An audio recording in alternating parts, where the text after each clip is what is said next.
This video is for those candidates who haven't studied anything for prelims till now. And ये video वो लोग भी देख सकते हैं जो लोग 1-2 महीने से अपनी प्रीलिम्स की तैयारी स्टार्ट कर चुके हैं। ठीक है, तो in this video I will discuss what are the bare minimum you can do for prelims and what could be the best book list for you to clear this prelims. वो कहते हैं ना, ज़्यादा हमेशा सही नहीं होता।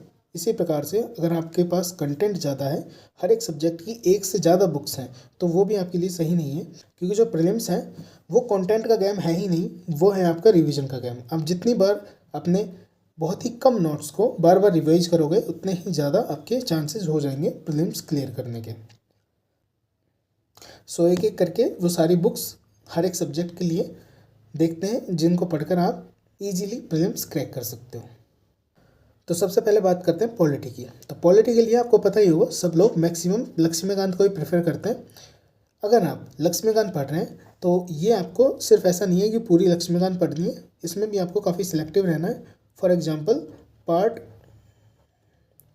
1 से पार्ट 6 ये आपको अच्छे से करना है, एंड आफ्टर दैट आपको सिलेक्टिव रहना है चीज़ों में। फॉर एग्जांपल आपको इलेक्शंस पढ़ना है, आपको एट शेड्यूल पढ़ना है, एंड इलेक्शन में ही आपके डिफेक्शन लॉज, पार्टीज़ ये सारी आ जाएंगी। एट शेड्यूल हो गया। और जो constitutional and non constitutional bodies हैं उनके बारे में भी आपको पढ़ना है, और वो भी आपको काफ़ी ज़्यादा सिलेक्टिव रहना है, ये देखते हुए कि PYQs में वहाँ से किस टाइप के क्वेश्चन आते हैं, उस टाइप के हिसाब से आप अपने नोट्स तैयार कर सकते हो। और मेरी मानो तो आपके पास हर एक मेजर सब्जेक्ट के शॉर्ट नोट्स ज़रूर होने चाहिए। क्यों? क्योंकि प्रीलिम्स से पहले आपको एक बार विद इन 3 डेज़ आपका जो रिवीजन है वो पूरा अच्छे से वापस से हो जाए। सो इसलिए आपके पास शॉर्ट नोट्स होना बहुत ही ज़्यादा ज़रूरी है। बात करें पॉलिटी की, तो पॉलिटी से हमें 12 से 17 क्वेश्चन हर साल देखने को मिलते हैं, और उसमें भी जो आपकी जो मैक्सिमम आपके जो क्वेश्चंस दिखते हैं वो आपके दिखते हैं पार्लियामेंट से। तो आपको ये भी सिलेक्टिव होना है कि कहाँ पर हमें सबसे ज़्यादा मेहनत करनी है, कहाँ पर हमें सबसे ज़्यादा टाइम देना है। फॉर एग्जांपल इन पार्लियामेंट आपको मैक्सिमम टाइम, अपनी मैक्सिमम एनर्जी यहाँ देने की ज़रूरत है। फॉर एग्जांपल पार्लियामेंट, प्रेसिडेंट, यहाँ से हर साल 2 से 3 क्वेश्चन हर एक चैप्टर से पूछे जाते हैं। सो ये बात आपको पता होनी चाहिए। ये बात पता करने के लिए आपको PYQ एनालिसिस करना बहुत ज़्यादा ज़रूरी है। जब तक आप PYQ में नहीं देखेंगे किस टाइप के क्वेश्चन रिपीट हो रहे हैं और किस चैप्टर से हो रहे हैं, तब तक आपको पता नहीं लगेगा। सो मेक श्योर कि आपने पार्लियामेंट, प्रेसिडेंट और जो भी इंपॉर्टेंट टॉपिक्स हैं पॉलिटी में वो अच्छे से किए हों। सो लक्ष्मीकांत आपके लिए एक वन स्टॉप सॉल्यूशन है फॉर पॉलिटी। और वो भी मैं बात करूँ जो प्रीलिम्स के बारे में बात करते हैं, तो प्रीलिम्स में आपको लक्ष्मीकांत, और आप करंट भी इसके साथ पढ़ सकते हो, जो कि आप पढ़ोगे उसके लिए डिस्कस मैं इस वीडियो में नहीं करूँगा कि आपको जो करंट है वो कैसे प्रिपेयर करना है। सो अभी के लिए हम स्टैटिक लेके चलते हैं, क्योंकि जो यहाँ से पॉलिटी से मैक्सिमम क्वेश्चन आपके स्टैटिक से ही बनते हैं। सो बात करें जियोग्राफी की, तो जियोग्राफी के लिए हमें एक पर्टिकुलर बुक देखने को नहीं मिलती है। फॉर एग्जांपल जैसे पॉलिटी में हमें लक्ष्मीकांत देखने को मिलती है और हिस्ट्री में स्पेक्ट्रम देखने को मिलती है, उसी प्रकार जियोग्राफी में हमें ऐसी कोई भी बुक देखने को नहीं मिलती है। सो हम जियोग्राफी की जो प्रिपरेशन है, क्योंकि जियोग्राफी का भी जो वेटेज है वो सेम है पॉलिटी का जितना, यहाँ से भी आपको 17 से 18 क्वेश्चन देखने को मिलते हैं, और ये सारे क्वेश्चन डुएबल होते हैं। मैक्सिमम क्वेश्चन कम से कम नहीं तो इसमें से 13 से 14 क्वेश्चन इसमें से डुएबल होते हैं, ऐसे क्वेश्चन जिनको आप इजीली कर सकते हैं अगर आपने ज्योग्राफी को अच्छे से प्रिपेयर किया है तो। और ज्योग्राफी में बात करूं तो ज्योग्राफी को प्रिपेयर करने के लिए आपको ये 3 चीज़ों की ज़रूरत है, और चौथा इसमें मैं ऐड कर देता हूँ सिलेबस जितना ज़्यादा बारीकी से आपको पता होगा, क्योंकि जब बात करें प्रीलिम्स के सिलेबस की तो उसमें ओनली लिखा है जियोग्राफी, ठीक है, लेकिन उसमें भी हमें क्या पढ़ना है, वो सिलेबस का एनालिसिस हमें कहाँ से मिलेगा, वो हमें मिलेगा PYQs से। जब आप PYQs देखोगे तो आपको हर एक टॉपिक के बारे में पता लगेगा कि जब मैं बात करूँगा फिजिकल ज्योग्राफी की तो वहाँ से किस टाइप के क्वेश्चंस आते हैं, तो उसी को अपना सिलेबस मान के चलिए, और उसी के हिसाब से हमें टॉपिक्स को कवर करते जाना है, ठीक है। तो जो बेयर मिनिमम हमें इसमें करना है वो है 11th और 12th की NCERTs। बात करें ये नीचे वाली 2 NCERTs हैं, जो ये fundamental physical geography and India physical environment, ये 2 जियोग्राफी की बुक्स ऐसी हैं जिनको आपको लाइन बाय लाइन पढ़ना है एंड बिटवीन द लाइन भी पढ़ना है। बिटवीन द लाइन क्या होता है, जैसे हर एक पैराग्राफ का एक मीनिंग तो होता ही है, उसके बाद भी उसमें एक छुपा हुआ एक मीन और होता है, उस मीनिंग को हम बोलते हैं बिटवीन द लाइन्स। ठीक है, तो हर एक चीज़ हमें लाइन टू लाइन पढ़नी है, हर एक चीज़ लाइन टू लाइन याद रखनी है। सो ये 2 बुक्स हैं जिनकी आप नोट्स बना सकते हो, और अभी नोट्स बनाने के लिए टाइम नहीं है, तो इसमें भी आप जो मेजर टॉपिक्स हैं उनके शॉर्ट नोट्स तैयार कर सकते हो, क्योंकि एक बार आपने अगर नोट्स बना लिए तब आपको जो रिवीजन है उसको करने में ज़्यादा टाइम नहीं लगेगा। आप चाहे नोट्स के साथ पढ़ो या नोट्स नहीं बनाते हुए पढ़ो, आपको जो ओवरऑल टाइम है जियोग्राफी कवर करने में वो सेम ही लगेगा। और दूसरा है एटलस, क्योंकि जो मैपिंग है वहाँ से काफ़ी क्वेश्चन आते हैं, यहाँ से आप 4 से 5 क्वेश्चन मान के चलिए, यहाँ से वर्ल्ड जियोग्राफी और हम इंडियन जियोग्राफी की बात कर रहे हैं, तो मैप में आपको इंडिया की जियोग्राफी अच्छे से पता होनी चाहिए, और दूसरा जो वर्ल्ड जियोग्राफी है जिसमें आपको जो आपके माउंटेन्स हैं, मेजर माउंटेन्स हर एक कॉन्टिनेंट वाले, और जो भी मेजर रिवर्स हैं, वो लेक्स हुई, वो सारी चीज़ें आपको पता होनी चाहिए। सो एटलस आपको काफ़ी अच्छे से पढ़ के जाना है। इसके लिए मैं बात करूं तो मैंने जैसे इसमें सुदर्शन सर के जो फ्री क्लासेस हैं वो मैंने यूट्यूब से देखे थे, and those classes are sufficient to cover atlas. आपके 5 क्वेश्चंस में से 3 क्वेश्चन आराम से हो जाएंगे अगर आपने वो क्लासेस देखी है और अच्छे से याद है आपको। बात करें गूगल की, तो जब बात करेंगे हम जियोग्राफी की, तो जियोग्राफी में आपको गूगल की बहुत ही ज़्यादा ज़रूरत पड़ती है, क्योंकि ये एनसीईआरटी भी अपने आप में सफिशिएंट नहीं है। ये ज़रूरी नहीं है कि आपको हर एक क्वेश्चन जो है वो एनसीईआरटी से ही मिल जाएगा, आपको फर्दर और रिसर्च करनी है हर एक टॉपिक के बारे में। 2 से 4 पॉइंट एक्स्ट्रा आपको याद होने चाहिए एनसीईआरटी के अलावा। सो उसके लिए आपको गूगल की बहुत ज़्यादा ज़रूरत होगी, सो ये याद रखना। ठीक है, हम पॉलिटी और ज्योग्राफी दोनों कवर कर चुके हैं, जिसमें से आपके मैं बात करूँ तो 25 क्वेश्चन हमें यहाँ से इन दोनों सब्जेक्ट से देखने को मिलते हैं। So we can not ignore these both subjects. ठीक है, यहाँ पर आपको आपकी मैक्सिमम एनर्जी लगानी है, और यहाँ के जो क्वेश्चंस होते हैं जियोग्राफी और पॉलिटी के वो इजीली डुएबल होते हैं। सो हमें ये बिल्कुल भी स्किप नहीं करना है किसी भी हाल में। ठीक है, हमें अपना जो कीमती वक्त है इन 2 सब्जेक्ट में ज़्यादा लगाना है, बजाय हम कि इन्वायरमेंट और साइंस एंड टेक की फालतू में मैगजीन्स या पीटी पढ़ते रहें। उससे लाख गुना अच्छा है कि हम यहाँ 25 में से कम 17, 18, 20 क्वेश्चन अपने पक्के करें। ठीक है, सो चलते हैं अगले जो आपका मेजर सब्जेक्ट है उसके ऊपर। बात करें इकोनॉमी की, तो यहाँ से भी हमको सेम 15 के आसपास क्वेश्चन देखने को मिलते हैं, और सारे 15 में से मैं बात करूँ 10 क्वेश्चन ऐसे होते हैं, अगर आपको जो इकोनॉमी है उसके बेसिक्स आते हैं तो आप इजीली ये क्वेश्चन कर जाओगे। ठीक है, तो इसमें जो मैंने पढ़ा था वो मुन्नाल सर के नोट्स थे, और मुझे इसके अलावा किसी भी चीज़ की नीड नहीं लगी है। इसके अलावा जो 11th क्लास की एनसीईआरटीज़ हैं, मैक्रो इकोनॉमिक्स वाली एंड माइक्रो इकोनॉमिक्स वाली, आप ये दोनों भी प्रेफर कर सकते हो। बाकी आपके मुन्नाल सर के नोट्स सफिशिएंट हैं, आपको ये एनसीईआरटीज़ पढ़ने की ज़रूरत नहीं है। फिर भी अगर आप अपने बेसिक्स पहले से आपके अच्छे नहीं है, या फिर आप चाहते हो कि मुझे ये भी कवर करना है फॉर सेटिस्फैक्शन, तो आप इसे पढ़ सकते हो। अदरवाइज मुन्नाल सर के नोट्स में सब कुछ दिया हुआ है, आप ईजीली और बहुत ही ईजी लैंग्वेज में, आप चाहे हिंदी मीडियम से हो चाहे इंग्लिश मीडियम से, दोनों के लिए बहुत बेस्ट नोट्स हैं जहाँ तक मुझे लगता है। सो इकोनॉमी में अगर आप इतना कर लोगे तो आप आराम से 10 क्वेश्चन ईजिली कर पाओगे। सो मैं अगेन कहूँगा कि हर एक ये जो मेजर सब्जेक्ट हैं आपके पॉलिटी, जियोग्राफी एंड इकोनॉमी, यहाँ से इनका जो वेटेज होता है 40 से 50 जो क्वेश्चंस हैं आपके वो यहीं से आते हैं। तो ये 3 सब्जेक्ट अगर आप अच्छे से क्लियर नहीं करोगे तो आप भूल जाइए कि आप प्रीलिम्स क्रैक कर सकते हो। ठीक है, क्योंकि 40 से 50 मतलब जो आपका 40 से 50% का वेटेज है वो 3 सब्जेक्ट डिसाइड करेंगे। सो हेयर मैं आपको बताना चाहूँगा कि नोट्स बनाना बहुत ही ज़्यादा ज़रूरी है, क्योंकि ये ऐसे कुछ सब्जेक्ट हैं जो बहुत ही ज़्यादा वास्ट सब्जेक्ट हैं, और क्या होता है कि यहाँ पर जितना ज़्यादा कंटेंट है बहुत ही ज़्यादा है, उनको शॉर्ट नोट्स बनाना बहुत ही ज़्यादा ज़रूरी हो जाता है, क्योंकि इतना कंटेंट याद रखना ह्यूमनली पॉसिबल नहीं होता है। और वो भी जब मैं बात करूँ प्रीलिम्स से जस्ट कुछ टाइम पहले, आपको एक रिवीजन ज़रूर से ज़रूर करना है इन तीनों सब्जेक्ट का, क्योंकि ये 3 सब्जेक्ट डिसाइड कर रहे हैं, तो आपको प्रॉपर यहाँ पर टाइम देना है अपना। सो मैं कह रहा हूँ कि आप जो नोट्स हैं आपके तैयार कीजिए, A4 शीट लीजिए, वहाँ पर जो इम्पोर्टेंट चीज़ है वो आप नोट डाउन करना स्टार्ट करिए, और नोट्स भी आपको 50 पेज से मैक्सिमम नहीं बनाने हैं।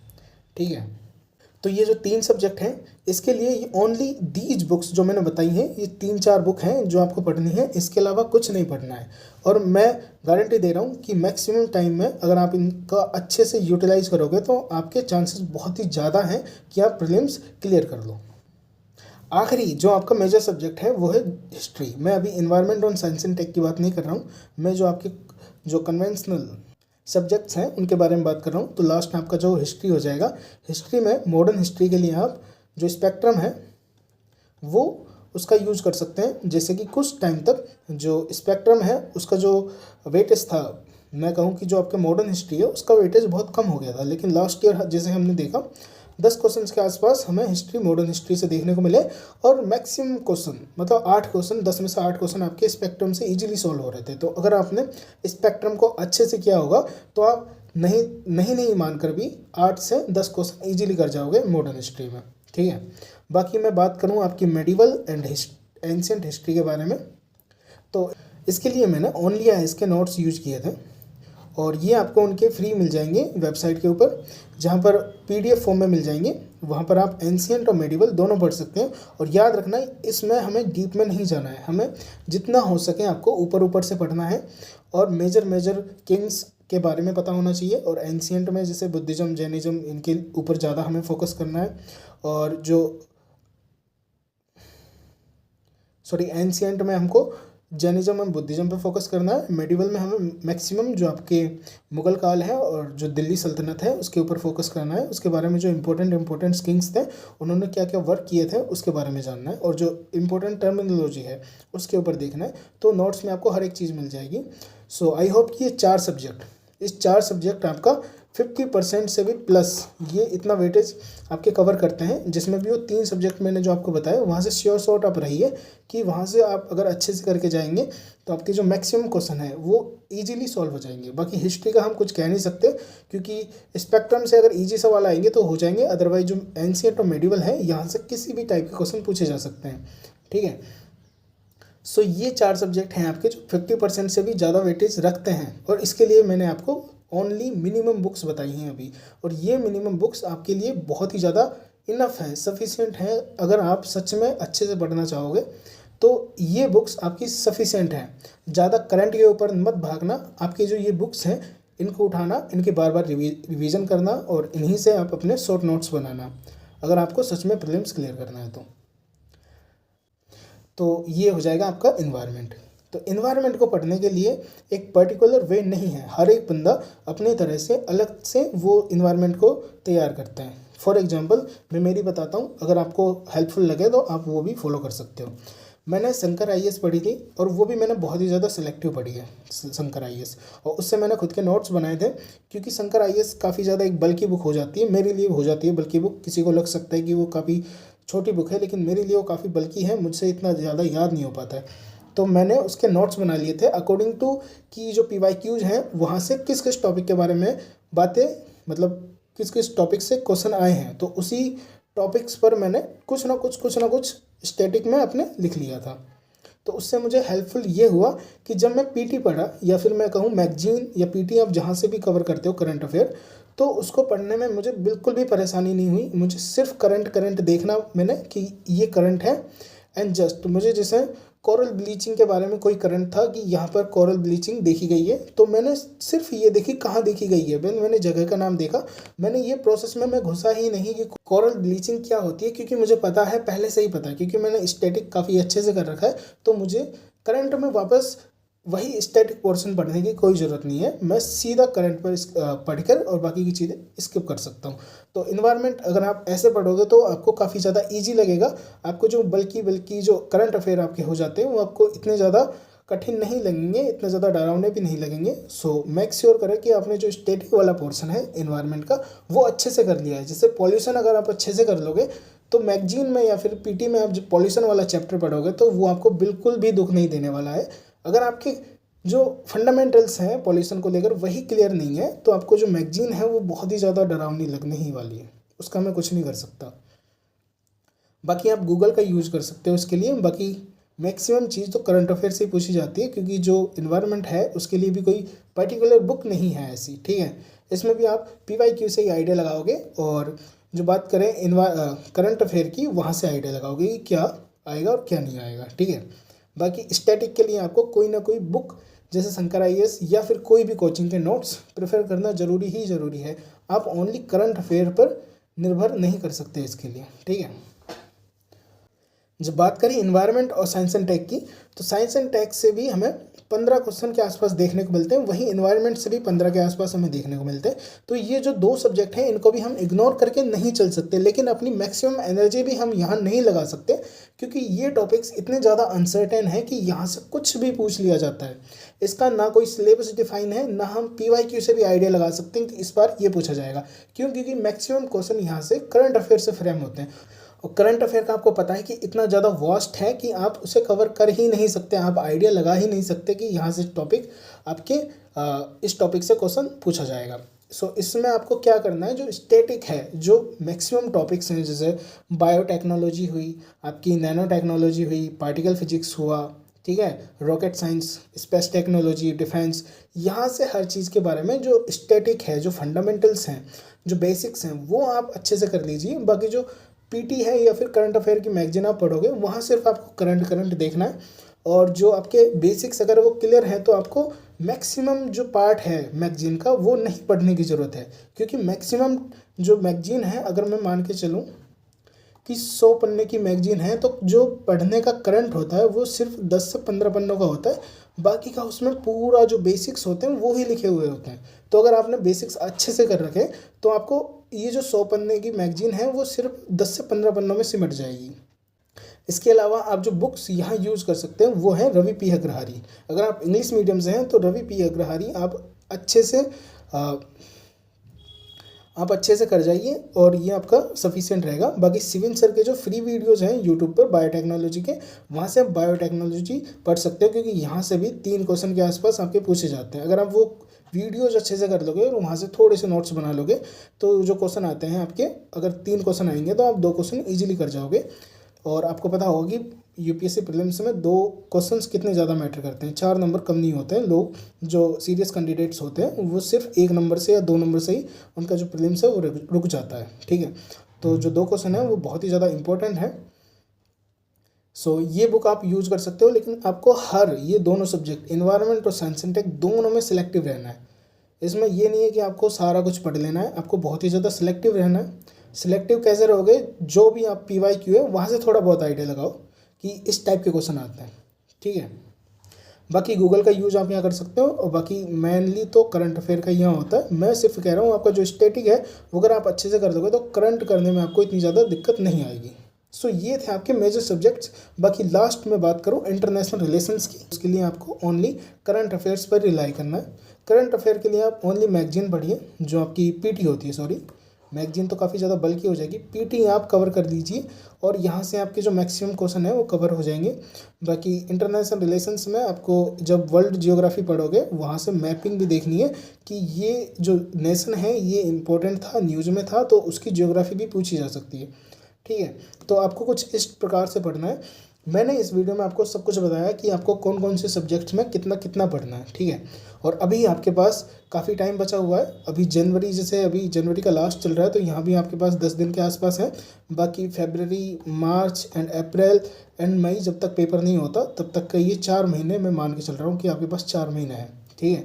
तो इस 4 महीने का अगर आप अच्छे से यूटिलाइज करोगे, तो अभी तक अगर आपने कुछ भी नहीं पढ़ा है तो जो मैंने बुक लिस्ट आपको बताई है ये बेयर मिनिमम नहीं है, एक्चुअली ये इनफ है।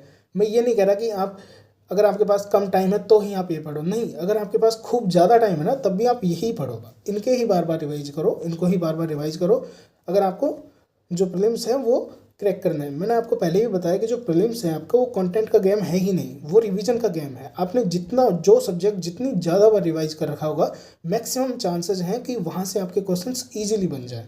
मेंस नहीं है ये प्रीलिम्स है। मेंस में होता है कंटेंट का गेम, वहाँ आपके पास जितना ज़्यादा कंटेंट होगा उतना ज़्यादा आप अच्छा एक आंसर लिख पाओगे, लेकिन प्रीलिम्स में ऐसा नहीं होता। प्रीलिम्स में आपने कम चीज़ों को जितनी ज़्यादा बार रिवाइज किया हुआ है, आप उतना ही ज़्यादा रिप्रोड्यूस कर पाओगे, उतना ही ज़्यादा आप सोच पाओगे ऐसे क्वेश्चंस के बारे में भी जिनके बारे में आपने नहीं पढ़ा है। क्योंकि प्रीलिम्स में 30 से 35 क्वेश्चन ही ऐसे होते हैं मोस्टली जो आपको डायरेक्ट आते रहते हैं। अदरवाइज सारे क्वेश्चंस आपको एलिमिनेशंस लगा के या फिर आपको 4 ऑप्शंस में से 2 आते हैं 2 नहीं आते हैं, वहाँ गैसिंग लगा के ऐसा ही करने पड़ते हैं, ठीक है। और आप ये तभी कर पाओगे जो आपने कम आपके रिसोर्सेज होंगे और आपने मैक्सिमम टाइम उनका रिवाइज किया होगा, जिससे आप इंटरलिंक भी कर पाओगे चीज़ों को और अपना जो दिमाग है उसको भी अच्छे से यूटिलाइज कर पाओगे सोचने के लिए, ठीक है। अगर आपके पास पहले ही इतनी ज़्यादा आपने पढ़ रखा है, आप इंटरलिंक कर ही नहीं सकते अगर आपने ज़्यादा कंटेंट ना ले रखा है तो कहीं से, क्योंकि इंटरलिंक करने के लिए आपके दिमाग में होनी चाहिए एक एक चीज़। अगर आपके दिमाग में एक एक चीज़ नहीं है तो इंटरलिंकिंग करनी बहुत ही ज़्यादा टफ हो जाती है। सो ये बुक्स आपकी सफिशिएंट है प्रीलिम्स क्लियर करने के लिए। अगर आप अभी कुछ और भी देख रहे थे, आप कंफ्यूज थे, या फिर आप हर एक चीज़ के लिए 2-2 बुक्स देख रहे हो जिसमें सेम कंटेंट है, तो आप ऐसा मत करिए। जो मैंने आपको बताया है, अगर आपके पास कोई और गाइडेंस नहीं है तो आप सिर्फ ये चीज़ें फॉलो कर सकते हो, ठीक है। और ट्रस्ट में कि ये आपको इतना ज़्यादा बेनिफिशियल रहेगा। अभी आप देखिएगा, जब आपसे एक से 2 बार आप इनका रिवाइज कर लोगे तब आपको इतना ज़्यादा कॉन्फिडेंस आएगा कि हाँ मैं प्रीलिम्स कर सकता हूँ। बाकी जो करंट अफेयर है और सी सेट है उसके लिए हम किसी दूसरी वीडियो में बात करेंगे। आज की ये वीडियो सिर्फ जीएस के बारे में थी, जिसमें मैंने आपको बताया ये कौन कौन सी बुक्स हैं वो आप यूज करोगे। बाकी thanks for watching this video. Thank you so much.